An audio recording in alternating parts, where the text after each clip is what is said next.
Cation, Laurie Kilmartin. Hello, Laurie. Hello, Jacqueline. Did you hear about Walnut Creek and the gold? I did. I didn't know she won a gold. I knew she was in contention. Yeah. That's so cool. She went to College Park High. She did not go to Carondelet like myself. But there's people would say, but she's Jewish. She wouldn't go to a Catholic girls' school. Well, guess what? One of my classmates was Jewish. Did she roll her eyes a lot during religion class? Yeah, but so did I at Catholic. Right, and there it was. And this dog should go lie down. I had no time for pets. Go lie down. Yeah. Well, I have watched so much Olympics. When you're the sole caretaker, as I am, for 5 days, 4 nights, with Andy's mama, and she watches 12 to 18 hours of television a day. And oh my God, Jackie, it's so reflective of my experience with my mother. That's right. All she did. At least she watched it in her room. That's why we put the thing in her fucking. But did you get her a big screen TV in her room? Yes. Oh, she just wants to hang out. Yes. I'm talking 75-inch. Make it impossible. Make it feel like when she comes out to the living room, it's like squinting, like she's looking at a microchip. Right. Yeah. It's one of her old friends, which is Andy's dad's sister, sent us all a text about how great it is to sit out in the backyard and, sip a glass of wine and watch the sunset and listen to the birds. And why is there even television? And Chris was like, this is why I don't talk to Gene Ashcraft. I love television. And I love her ardent love of television. And I have to say that I inserted, this is why I don't talk to Gene. That's why I assume she doesn't talk to Gene Ashcraft. She's like, I love television. And I'm like, I know it. So I've seen a lot of Olympics. There's no comedy in Olympics. There used to be a spoken word. Did you know that? There used to be a spoken word part of the Olympics. No, Jackie, but go ahead, tell your joke. I know you've got to get it off your chest. No, to my knowledge, there was. And in Greece, in ancient Greece? No, in the first years of probably in ancient Greece, but in the first years of the Olympics. How do I know that? Because there was an episode of The Dork Forest just done, written by she wrote a book about women in the Olympics, 1900 to 2021. And it was she had a pile of fun facts about how there used to be a lot of co-ed. Things were co-ed until the women started winning. Really? And then the men were like, yeah, we gotta separate this. So Jackie, you sound better, by the way. You loaned me these headphones. Yep. And I don't always yawn all the time, but I do yawn a lot, much like Tori Husky, a swimmer who won a couple golds. And every time the camera was on her in the ready room, she was like, her mouth was all the way open. I'm like, yes, some people just yawn all day long. Okay. Yep. And but now I was putting my hand to my mouth, and of course that thing gets in the way. But I guess I'll have to be cognizant of that. Right, because it has been 7 years of people emailing me going, why is she shouting into the internet? And I'm like, well, she's on Bluetooth, AirPod, blah, blah, blah. And they're like, it sounds like she is yelling into an AM radio, and that AM radio is being held up to a microphone 3 days later. So what you have to do is you just have to learn how to move the mic. It's, because it's a headset mic, and the reason I lent it to you, because you've ordered your own. And they're easy to travel with. It's that's what I travel with. No, these are large. They're not easy to travel with. It's another device. No, look how big it is. They flatten out. They turn, so they lie in your luggage flat. So as opposed to me bringing all of this with these headphones. It's I oftentimes bring the Focusrite because Patrick Brady doesn't like those headphones, and he is my sound guy for the Dork Forest. So, but we're fulfilling a need of the Jackie and Laurie listener, which is to be able to hear your jokes. Okay, you pitched it to me. Hard agree. What's talk to me about your comedy career? How's that going this week? Excuse me. Well, let's see. Sorry. I have a little thing on my throat. And it's what if it's COVID? I have a little COVID on my throat. I was like, is it COVID? You know, I'm making flyers. Yep. Posting reels. Sure, you're doing all the things. The more sorry. It feels like total comedy club collapse right now in terms of us comedians. This was always a DIY career, but now it's doubled. It's Uber, it's Lyft, it's you do everything. You pay for gas, you pay for car insurance, you pay for the car. By the way, I had to get insurance a little bit to do a corporate. Let me finish my analogy, and then you can tell me this unrelated story that has the same word in common. No. Okay. Oh, is there a point at the end of it? Go. Yes. Yeah, Jackie, I'd love to get to the end of a sentence and let you hear a point. You got me these fucking headphones. 3, 2, action. I'm saying now we have to do almost everything except buy chairs and pour booze. And who knows what's coming next? I don't know. I'm just like, I don't know how long I can keep doing. That was the fucking end of it. Who knows? I like to pause and think. Yeah. I'm sorry. I know you just ram every word in your head out at once. I was just I don't know how long I can keep doing this. Like, how much am I supposed to keep paying for? I am so negative dollar-wise. Like, I just had my 2023 taxes done. It's like unreal. Like, how many more years am I gonna? I thought comedy I thought it would supplement. I thought it would at least break even after Conan ended. But every year it gets worse in terms of paying for more things and competing with people that can immediately sell out a club 2 months in advance. Tell with God knows what fucking act. Fair enough. Okay, my turn. Jackie, can't you pick up on this by now? I mean, how long have we been discussing things? Are you new to humans and conversation?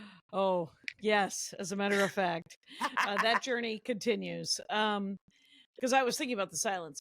Here's what I would say. I would say that yes, but I'm not panicking as much as you are. I think because I never stopped. Like I never had the stopped either. Okay. I was about to finish a sentence. Can I finish this sentence? Go ahead. But okay. your premise of your sentence. 45 weeks a year. You never stopped working 45 weeks a year. Is that what you're telling me? No, what I was going to finish the sentence with is you had a day job, essentially, that was a comedy job, that was a pension job, that was a writer's job, and so stand up. I've always been amazed that you and Brian Kiley were the two examples of people who grinded it out and just kept doing stand up, even though you had a incredibly well-paying writer's job during the day. I was like, I know more comics who've given up stand up because they have writer jobs, and you were the only two I've ever known who kept it up to the level that you both did. And I never had that, right? So because I never had that, I have been learning the grind and the new tasks. So yes, you are completely and entirely right. The job has changed. No, like working the road has changed unrecognizably from 1997 or even 2003. But 2010. But I didn't notice it because I've been doing it nonstop since 1992 or whatever. But I don't really count those shitty years before because I had a day job until 2003, right?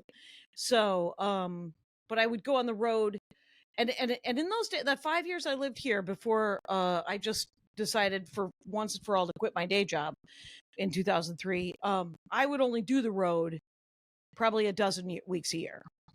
because I could only afford to do the road a dozen weeks a year if I still wanted to live indoors. And I did. So you did Dynasty though, which was in town wait a theater minute. gig. Okay. Hold on. So here's the thing. Even I would always work hiatus weeks. So, 10 to 12 weeks of road work a year during Conan. Okay. And also you Tough booked? Crowd and whatever. Right? Like Yeah. I booked? Yeah. Yes. I had an agent for a little bit, but then she floated away. Hillary Robbie. She just I was like, where did you go? And then she just stopped responding to emails. And I'm like, okay, all right, I guess we're done. No, you could tell me. But it wasn't like you just were like, hey, here's a week. You're getting X amount of dollars plus air and hotel. And then you're like, oh, thanks. And then you show up. Maybe if social media was happening, you did a few little tweets or whatever, and then you show up and you do some radio and whatever else they have for you, and you do your week. And now it's like you book a week. Now you're getting emails 2 weeks in advance about your ticket sales, and if you don't drum up some ticket sales for the third show, the second show on Saturday, we're going to cancel it. Yeah. Like it's just, and it's like, okay, and then you need to take out ads. Mm-hmm. You have to do everything now. It's constant pummeling people. How is Instagram fun for anybody? Every time I log on, I am seeing somebody's calendar. Like, and I'm like, I'm doing the same thing. Is this joyful for anybody? Right. For other people, that's why we were told to put in some joy in your grid. Put some joy in your grid, you guys. God. So Dynasty. Yeah. Okay, so Dynasty. I don't want to produce a show in Los Angeles. Right. You just want to do stand up and work on the jokes here. Did you get to do the long set? I'll let you. Yeah, I did. But here's the thing. So they just threw this date at me when I was in Europe. Not I'm 9 hours ahead. The world's upside. I don't know I don't know what month it is. I can't tell anything when I was in Europe, right? I'm like, yeah, spot. Ooh, a spot. I just thought of it as a spot on the 3rd. And then I realized, I'm like, oh, I'm supposed to book it? Ooh. And then I froze because there's like so many people and then it's too many people to not. So I'm like, I don't want to book it. Could someone else book it? I don't want to have these conversations. I don't want to try to find people with a lot of followers and see if they'll say yes or no. You know what I mean? Like, I just want to do stand up. Like, I don't want to get into all this. I guess I would do a produce show if I had hooked up with a producer who could take a portion of the profits, whatever is fair, and do all that. Do all the promotion, do the booking and all that stuff. If anyone wants to, I don't know why who would want to do that with their lives, but I guess people do. It's a different job that other people like that job. That's not the job you've ever wanted. Yes. It was a fun show. It was it's a little late night writer theme. Blair Erskine from Kimmel and Skylar Higley, who's After Midnight right now. And they just did 15s. They were great. And I did, like an hour and it was a lot of fun. It was not sold out, but it was fun. And, good. I didn't lose money. Oh, there you go. Because I paid them myself. Money. Right. Cause I'm paying everybody myself. And here's what I'm going to do is, I'm going to do the 2 new, because I want to do a new album next year, right? So I have, I would say anywhere between 20 and 35 minutes that's done. So ostensibly, I just need another 10 because albums are 45. Specials are an hour, but albums are traditionally 45. By the way, music albums are 20 or 30. And Jackie, do specials have to be an hour though? Like I would say if you have 45, it's just make the special. By the way, make the special with what you have when you want to do it. Like who fucking cares anymore? Like I said, so, nothing is normal. Nothing matters in stand up. Right. I will say this is that but here's what I want to do. I want to work on the 2 bits that are almost done. One of them isn't almost done, but I just have new angles and good things are happening. So I want to work on the driving bit, which I just have to put all the pieces together and get that smoothly running. And then I want to work on the Karen bit, which has got a great is coming right along. It's got new angles and it's really, I'm psyched. It was 6 minutes long the other night. I pulled the middle out of it, and it turns out it's a minute and a half. It's great. Anyway, so it turns out it's just a funny bit, turns out. So what I can do is I can pull the middle out of it, do that bit, and then add whatever other, like 9 other topics I want to talk about after the joke, and then write a different joke on top, like build on that. So, but I want to do 2 essentially 6 to 10 minute sets, bringing up all of everybody in between, and I have 4 comics going up. This is Friday, right? Your flyer looks great. And then I'm going to do 30 minutes and 30 brand new minutes. No, that's not true. Because what it is going to be about is it's going to be about my mother-in-law and living in this situation. And I'm not going to record it. And Andy is not coming because here I will audio record it. But here's the thing. Yes, I am right. I'm not. Because the first time sometimes you talk about something like this, you don't have the right words. And I don't want to be mean. I don't want to hurt his feelings. Right. I want to just say the things out loud that need to be said poorly. And they may get shock laughs for the first time, but they will eventually, if I get to work on this, it will be an amazing 20 minutes of material, I do think. And I will put in it the 10 that already works about my mother-in-law, so that so that there are at least definite because the other 20 minutes, I promise you it will be compelling. I do not promise that there will be any punchlines unless I can fucking write some punchlines right now. Well, you have really funny comics on the lineup too. Like, they will not be disappointed. And if they hate their mother-in-laws, not that you do, but if they are having mother-in-law issues, no matter what you say, they won't be disappointed.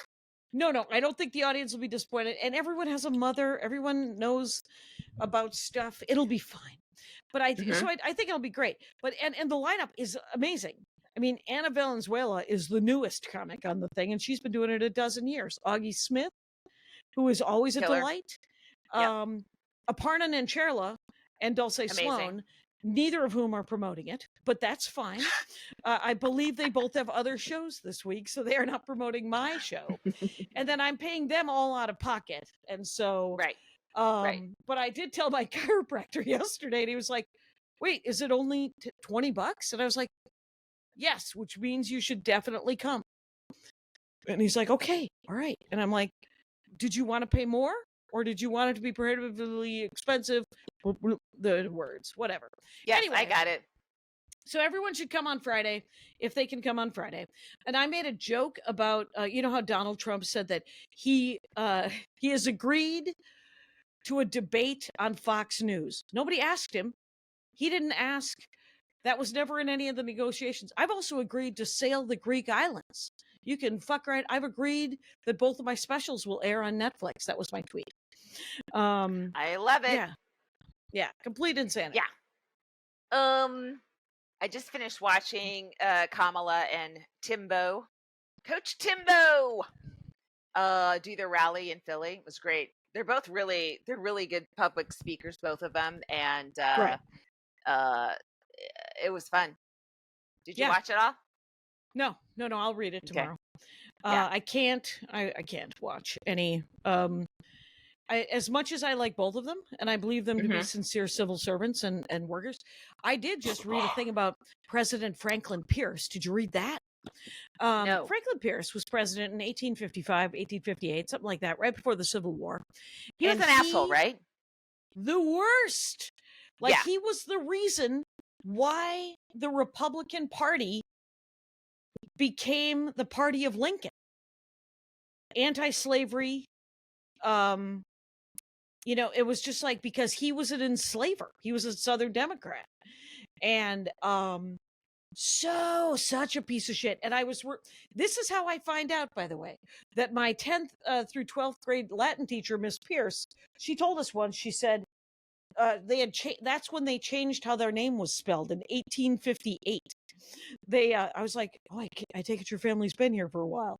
But in 1858, Miss Pierce's great grandfather or whatever changed the spelling of their name from Pierce to Peiarce, because they hated him so much and they were abolitionists.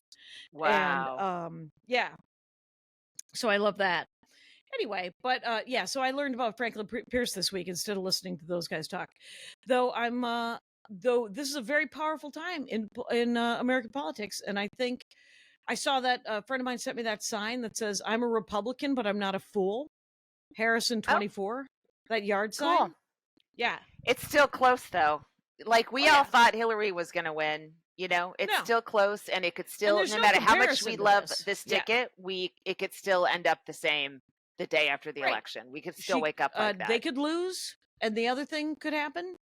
We could lose, and we could win, and they could just start a violent civil war, which is very possible.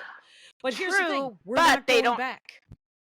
Right, but they also don't have an administration in the White House that will help them do it. At least, you know. Right. That's right. The other thing which will help us. Yeah. Is there is like Trump fatigue. Like even they're getting tired of Trump, you know? And that I think in terms of Chris's like a civil isn't going to vote for Trump. He's just like, I'm just sick of it. Oh, really? Yeah. Oh, interesting. Yeah, I mean that will help if Harris and Waltz win, that will help establish some legitimacy around the election. Like if people aren't so, fired up that they want to turn it over, because I think there's a kind of a resignation now. It's weird how quickly it's flipped, but the parallel between this and the Lincoln election is very real in the fact that, because Franklin Pierce made all of those the abolitionists and the anti-enslavement people vote for Lincoln, and we still had a civil war.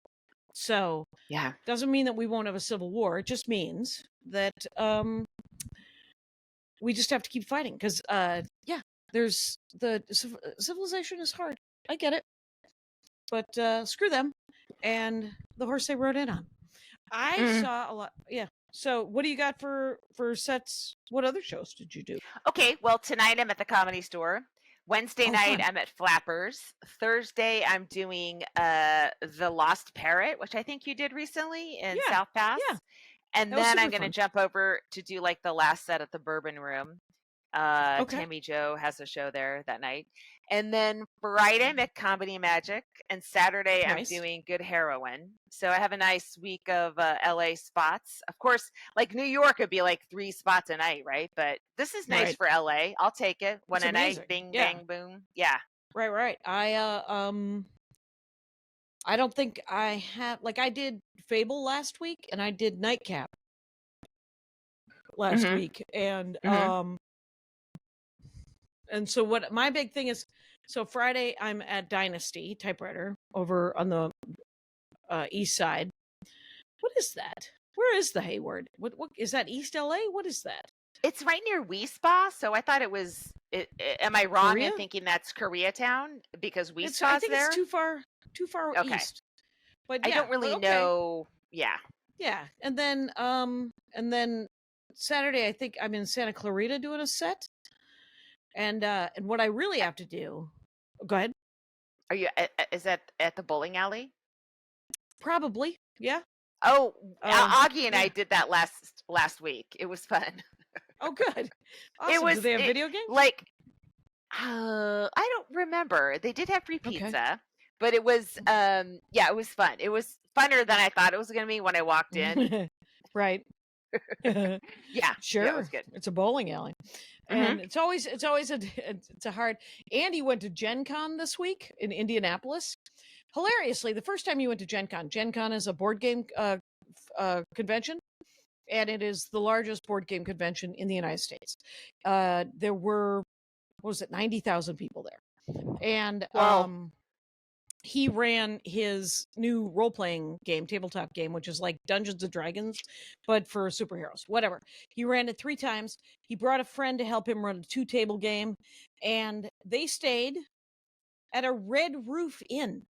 If Oh my he would have given me any God. kind of warning, Oh my God. I would not have allowed for that. I would have been like, we will go into debt, my love, before I would put anyone in a freaking Red Roof Inn. He was like, it was fine. It wasn't fancy. And I'm like, no, you don't have to tell me. It wasn't fancy. Oh my God. Awful. Guess what? Hampton Inn isn't fancy. It's clean. Did you take your shoes off? Please don't take your shoes off. And, you know, because it's got like that sort of industrial carpet in each of the rooms, if you remember. Yeah. And I would call it, it's like a cum absorbing type of carpet. Right. Cigarette burns in the bedspreads, you know, I mean, and when I say bedspread, I mean army blankets. Yeah. No, it's those like old floral bedspreads that are just they don't keep you warm. They just keep you greasy. Oh, gross. Polyester all the way. Yeah. I did book my first ever. I've never headlined in Florida. It's a dream 40 years in the making. I get to do a brand new club over by the Gulf of Mexico. Ooh, what's it called? Yep. Okay. Don't know. But I will tell you later. It is Pleasant City, Pheasant City, Park City. I think Pheasant City sounds right. Yeah. I think it's underneath Tallahassee. Okay. It has its own airport, and it's a new club. And did you find it? Like, how did you secure this new venue? This new gig? This was not through my agent. I was reached out to specifically. They said, we're trying to get the people to like comedy. We're trying to build a good comedy room. And we thought of you. And then he said, and I said, okay, and where is it? He goes, it's in Florida. And I said, do you think this part of Florida would enjoy me? Is it in northern Florida? Is it anywhere near like a bookmobile? What's happening? Is it nice? And he goes, well, we're gonna build an audience. It'll be fine. And I'm like, all right. Cool. There you go. And look at when cool people get into comedy. I do like that. Yeah. You know? Yeah. As opposed to someone who should have bought a chain of liquor stores. Yes. Hard agree. Right. Who basically did. Yes. Yes. And so, but that's not, he literally, he was like, can you come in October? And I'm like, you're working it into, you sent me this thing about Gary. If that happens, that's exciting, but I've yet to get any sort of details on that. But okay, it's well, filling up maybe my we calendar, should which is nice. Cut this out. Cut that little comment out if he wasn't. I don't know what happened. I just wanted to give you a heads up. Did they contact you? Yeah. Oh, yeah. Okay. He contacted me. There's just not been a contract yet. Oh, okay. All right. Never mind that. So I think it's happening. I think it's all good. Oh, great. Cool. Yeah, it sounds fun. And I was like, Gary Peterson? Yes. Remember Gary Peterson? Carmen Morales' a comic, friend of hers? No, I thought that wasn't that a murderer? Like a husband Gary that killed Peterson? Not Scott Peterson, a different Scott Peterson. But there are several men surnamed Peterson who have murdered their families. And Scott's not the only one. And there might be another Scott. And I thought there was a Gary as well, but I could be wrong. Well, 23andMe, the friend of people looking for serial killers. Are you going to come to Comedy Brunch tomorrow? Oh, no, I have things to do. Yeah. Wait a minute. Something of mine canceled. Maybe I can. Oh, yeah? What time is it? It's on It's probably going to be Wednesday? around noon Wednesday. Okay. I'm bringing both dogs and the cat into Euphoria, the pet grooming place. Oh, right. So so that's why. Charmy pit bulls have very short hair, so they don't need trimming. There's nothing to clean. Yeah. I am working on a writing project with a comic. Nice. So that's taking up a little bit of time.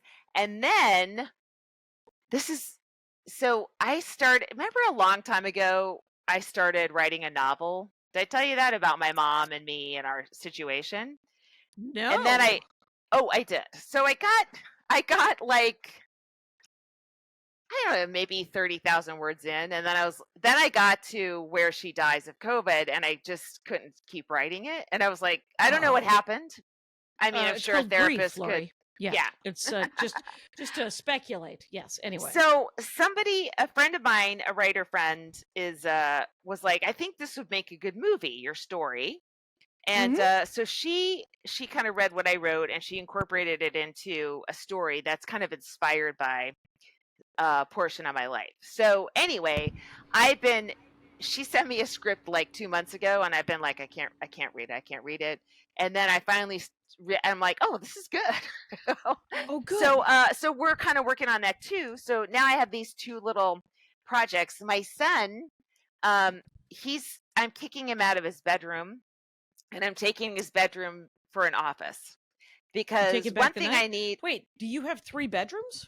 What do you have? Well, okay. So Jackie was a 3-bedroom house and then they're all small. The 2 little ones I combined to make a room for me. And I gave my son the former master, right? But he's in the garage all the time.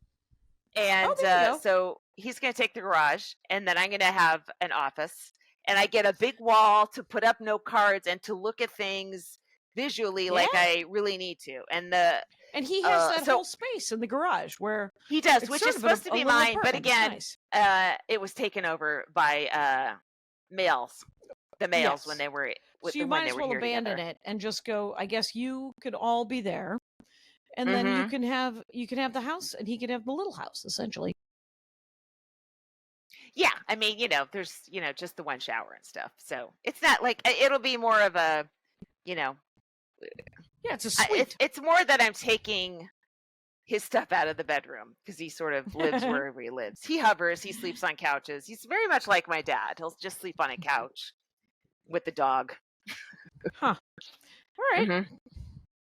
Oh wait, should we? So anyway, yeah, but I'm just saying. So I have these little projects, and I'm soon to have an office, and I'm going to paint it myself. That's a huge undertaking that I'm probably not going to be good at. But have you ever? I've never painted anything. I've always been in charge and I got of lunch. splatters everywhere. Yeah. Okay. Are you going to go Pollock? Yeah, Jackson Pollock. Are you going to do a little Jackson Pollock? I am not, but I watched. Yes, Sarah Schaefer posted that a reel of herself setting up her craft room, and it's incredible. And she's like drilling things and like painting and all this stuff. And I'm like, maybe I could just paint. I don't have to drill things. Right. That's how Atsuko was the one who inspired me to wear large earrings. Instagram is good for something. Okay, let's take a real quick break, and then we'll do Comic of the Week. And we're back, you guys. Comic of the Week. There were so many. There were beautiful comics of the week that I worked with 3 women out of Eugene. Let's pick one of them. This one made me laugh just because she did a bit about, and she spoke in Elvish, Lord of the Rings bit. She has a PhD in math, and she did a literally like a 3-minute math joke that actually worked. Wow! And I was like, "Holy shit!" Nice. Anyway, her name is Sarah Hagen, and her Instagram is Sarah Hagen Comedy, I guess. And I would like to say that's going to bite you in the ass. Sarah Hagen Comedy, I guess. But I will say this. I was wrong about Never Not Funny. So Sarah Hagen is spelled Sarah. Hagen is Hagen, and there's 2 H's in this Instagram. It'll be in the notes. Sarah Hagen Comedy, I guess. She's great. Congrats, Sarah. Welcome to the big time. Do you think people check our notes? Everyone's like, every podcast is like, link? Check the notes. Probably. Do people? I would never go to notes. I would check the notes if I didn't get, like, if I was interested in who the person you said, well, the info's in the notes, then I would check the notes. But if it's I would be like, here's a place to that's buy. a missed opportunity. I guess they didn't enunciate it enough. Sarah with an H. Hagen also with an H. Comedy, I guess. Okay. Other than that, I'm running ads. I'm gonna run ads for Madison and Chicago. I would really Madison. I mean, granted, it's August, so there's no school, and so I don't. I'm hoping I can. Yeah, so it's tougher, but maybe people will come out anyway, and then Chicago. It is also the summer, and everybody goes up to their cabin in Wisconsin. Except for the mob who just goes right over the border to Lake Geneva to bury their dead. But if you guys would come and see me in Madison, Wisconsin or Chicago, Illinois, that'd be great. I am doing, I'm also going to see my dad. My dad has this whole thing about how he's, for years, he thought it was August, and now he's realized it's July. He always thought he would, he's like, we all die in July. And he used to say August, and then one of my dumb siblings pointed out that we actually all die in July. And he's like, oh my God, you're right. We all die in July. And so once he makes it through July every year, he's committed to living another year. Nice. So, and carelessly as well, right? This must be the month where he really just fucks off, right? Just takes a lot of chances. A lot of risks, because he made it all throughout August. Right. August is when he starts skateboarding again, and he's just like, and then he likes to go and make racially inappropriate comments to people, and talk to women that he doesn't know, and say weird shit. He's a piece of work, is what I'm telling you. He is. But there it is. So is his daughter. I am good people. I don't know if you know this about me. You are good people. Here's my theory. Let's next summer take the summer off of travel. No road work. Okay. Because everyone's gone, everyone flees, and then you get blamed if you don't pack out the room when there's no college in town or whatever, right? Mm-hmm. So either go to New York, do spots for 2.5 months, go to Europe where you just try to break even for a little bit, stay in Los Angeles, do spots. Don't worry about it. I don't know. I'm just throwing that out there. I'm panicked for the 2 weeks that I'm home right now. So I know. Yeah. I have this this corporate next week in Pittsburgh, and I'm just like, it's 45 minutes and I just have to write a set list. That's all I have to do. They don't even care too much. They want it to just be fun. They have less. They had more paperwork than I've ever seen in any corporate ever.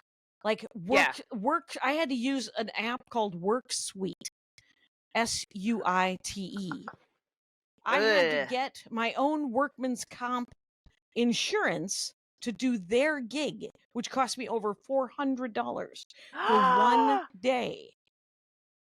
How are they covering it? They are not. Wow. That doesn't seems your weird, corporation right? Doesn't the fact that you're incorporated give you some sort of protection that you wouldn't have as a regular lady?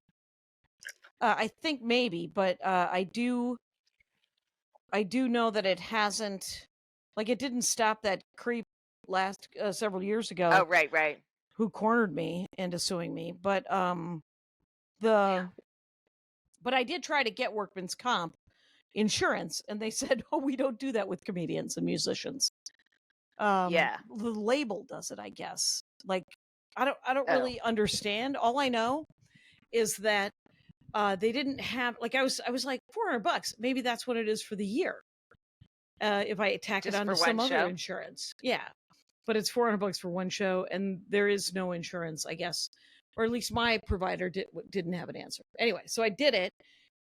I had to fill out all of these forms, and I'm like, anything else? But I understand Joe Zimmerman did either a gig for them or a gig with this same kind of WorkSuite, workman's comp. And he was like, fine, whatever.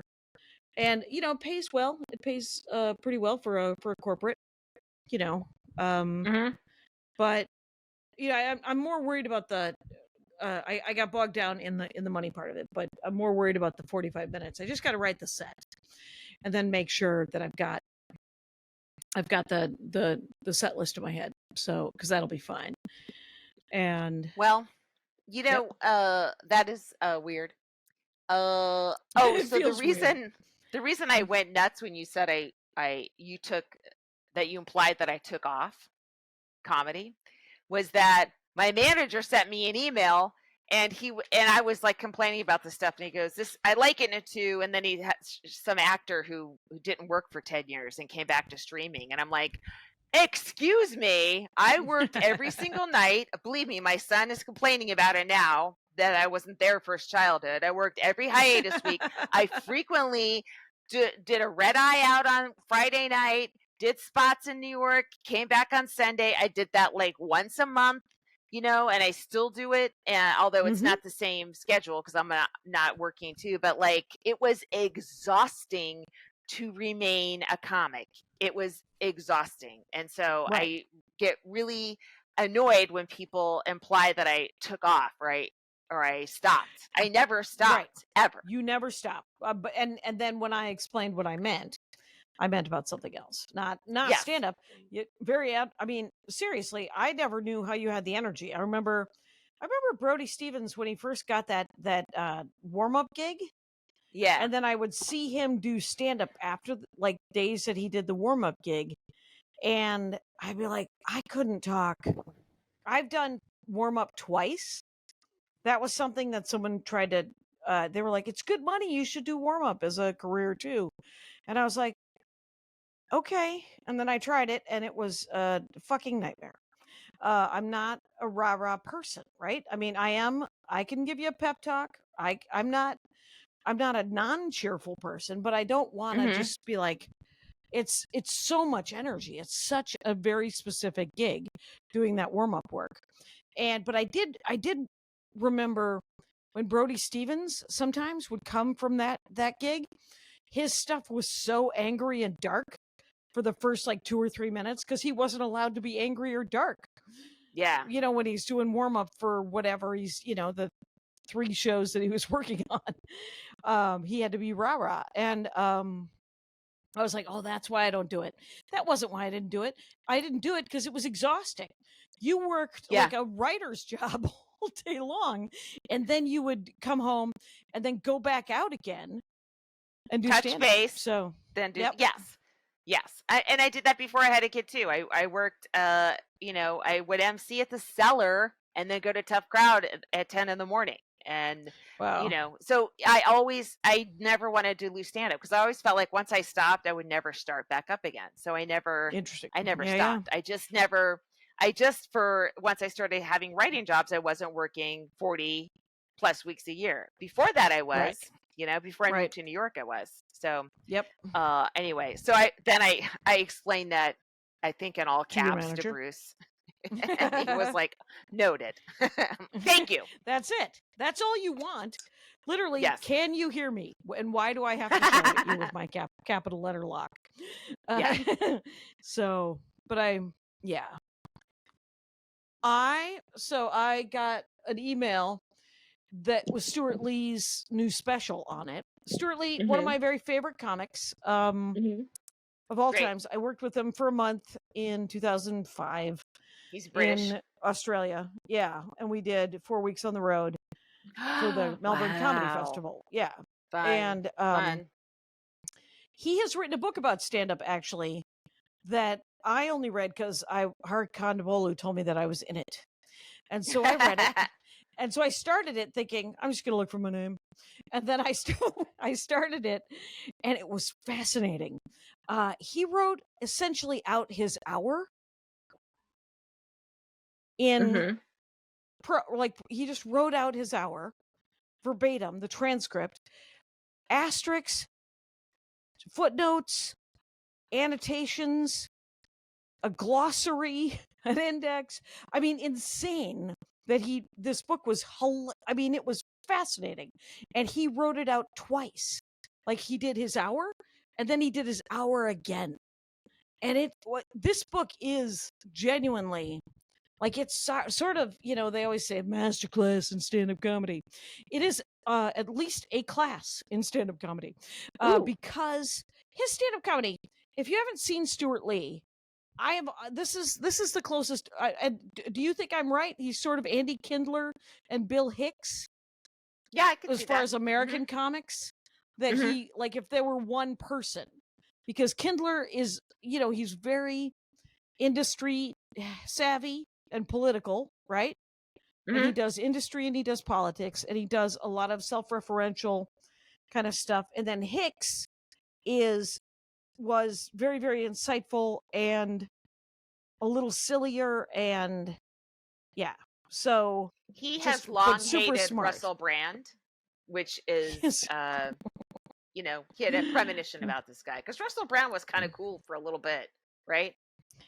I mean, I didn't know much about him. He seems kind of like hippie comedy, and then his I don't know. Then he was accused multiple times of rape, and he turned into a Republican, as one should, I think. Right. Well, that's the only door open home. At that. You either have to admit what you've done wrong, and then you get to remain the darling of whatever, or you live in denial and you are embraced by those who live in denial. But he has a new special out and he sent me a link to it. He said that his manager told him to send it to people in over here in the US so that we could talk it up. And I was like, but nobody can see it in the United States because it's Sky TV. Yeah, it's Sky TV. You'd have to. I mean, I suppose you could BitTorrent it, but I don't know how to do that. But anyway, right. Mostly because I don't care, not because I'm unteachable youth. Okay, so what? I got mad. Did you see it? Okay, I know. I saw you imagining our younger podcast listeners going, "Oh, it's so easy, Jackie. You're old," and you came back at them. You clapped back. That's it. Very brat. Anyway, what I have to say is, let's take a quick break, and then I'm going to tell this story. Okay. Got it. And here's the story. His special is called, I don't know, B. Lee? I forget what it's called. Doesn't matter. Stuart Lee, new special. It's 2 hours long, Laurie. Oh my God. What? I love Stuart Lee. If I saw it live, I'd go out and have a cigarette. And I don't smoke. I will not. We watched an hour of it, Chris and I. And then I was like, I can't watch another hour of it. He was amazing. Did you tell me how you got it? Or last I was paying attention? Oh, okay. Oh, he sent you the whole video. Okay. Yeah, he sent me the Vimeo link.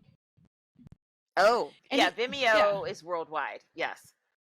Yeah. So, and he said you can't share it, obviously, because the Sky TV people will be mad. But but my manager or his agent or somebody told him to send it to some people in the U.S. so that the buzz could get out.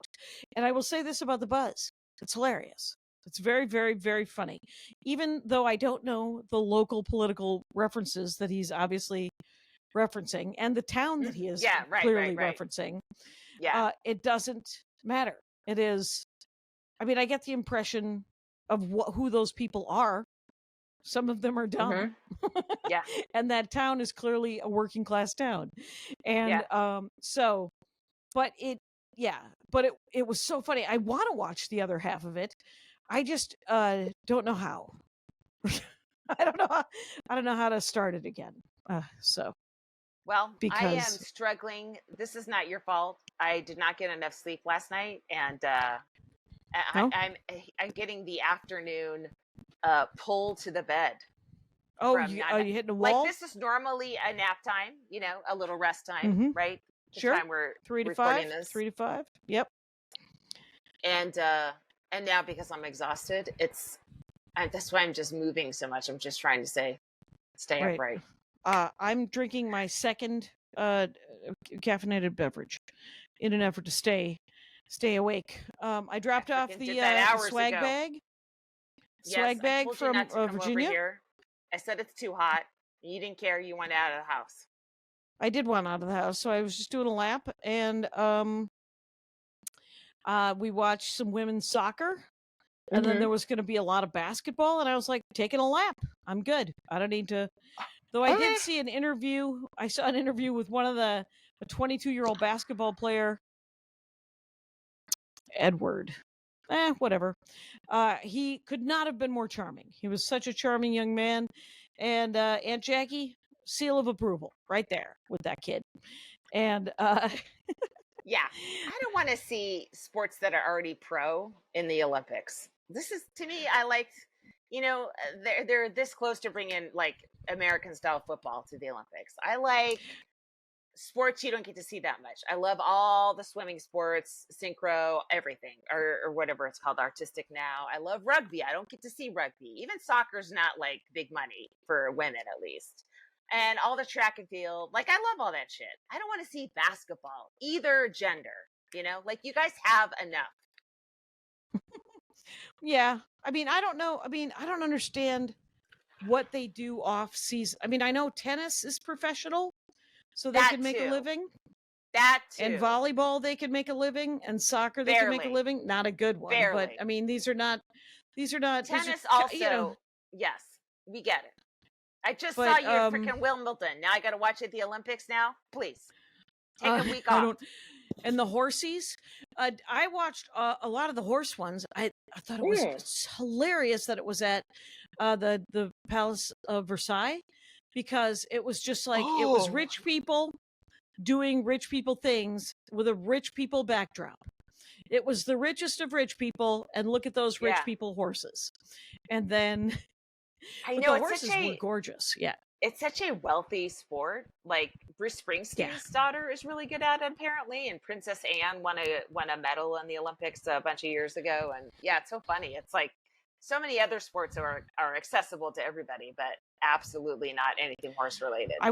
I love the BMX. I love all the riding things, the bicycles. I saw the mountain bike race. I saw the triathlon, the women's triathlon. Did you watch that? I did. That was not insane. Yet. No. Wow. They had to swim in the Seine with the current, and then they had to swim against the current. And then they had to get out they of have to the go water. back and forth, like touch a buoy. Yeah. And then they had to do it again. Like they had to run around and come back, and then do it again. And then they got on bikes and rode, and then they had to run. And they started running when I went out to do a set, so I missed the running, and I don't know who won. But every time somebody wipes out on a bike, like I was watching the mountain bike thing, and the French bike rider wiped out, and she took a header, and she was still, like she was unconscious. It was terrifying, and they cut away from her to go to the woman in the front, which is also her teammate, another French lady. And I was like, "Hey, how about an up?" And we're continuing to watch this. They're talking about how sad, but they've got no update. I was like, I would like an update about Laura, please. What's happening with Laura? Until finally, I frickin' Googled Laura.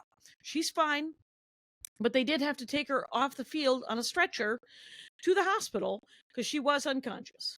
And and I watched what I can't find. I know this is just Olympic talk now, but that's fine.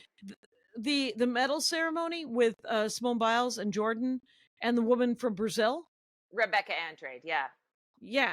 I want to see that ceremony because it's just so cool. It's just like women supporting women, just awesome.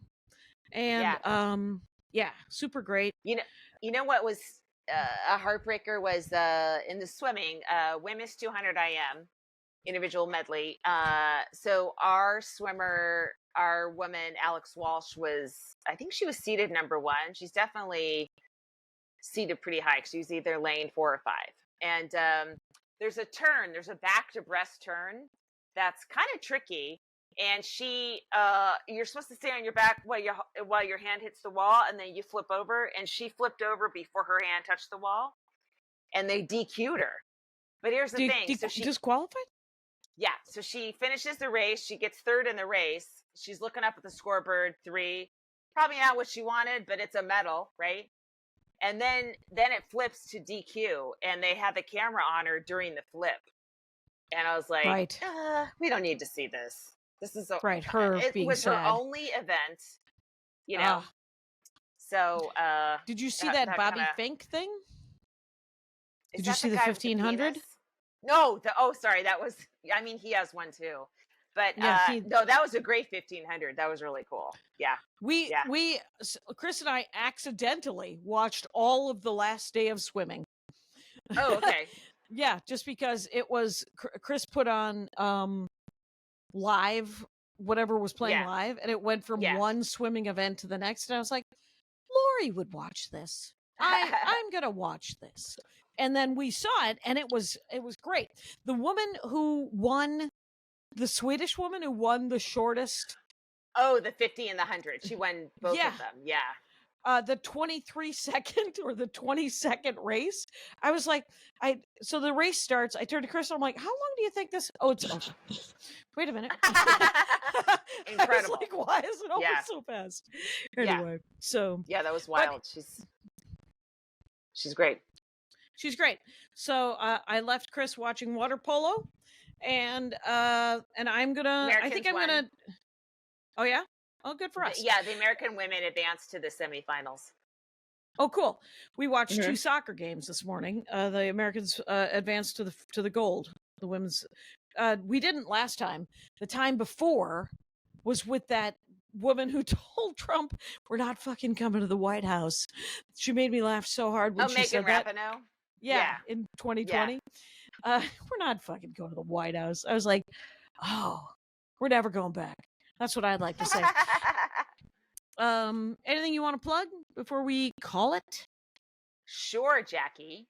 I guess what, a new date. I am at the Siren in Portland on November 8th. Now, it's one show for now, but if you guys buy tickets and there's enough, I can do a second show. So if you are a Portland listener, come to the show. It's 6 months after Helium. I do have newer stuff. It will have been 6 months after Helium. Yeah. And there's new audience members. That's always new stuff. I promise a fun show to our Portland listeners.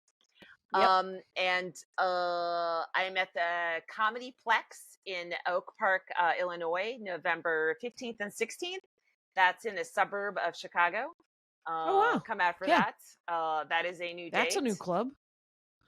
Yes, and of course I am at Rooster Teeth Feathers, October 3rd through 6th in Sunnyvale. Cock-a-doodle-doo. And the closest road date I have right now is August 22nd through the 24th at Bloomington at the Comedy Attic. So if you're in Indianapolis or if you're in Bloomington, come to the Comedy Attic shows. They are always so much fun. Always great. And I think that's awesome. I'm doing Madison and Chicago. That's my next thing that I'm desperately trying to fill. Well, and Dynasty in Los Angeles. If you are in Los Angeles on Friday, the 9th of August, 7:30 p.m. It's a really fun show, and they have a popcorn machine. So, and it's $20. So it's great. It's nothing. Yeah, it's a really that's an incredible ticket price for the show you're about to get at that show. Right. Great show. Yeah, and you can watch me hopefully not choke. Though how great would it be if I choked? Huh? And you were there for better. it. That's $25. Right. Throw me a $5 Venmo if I end up choking.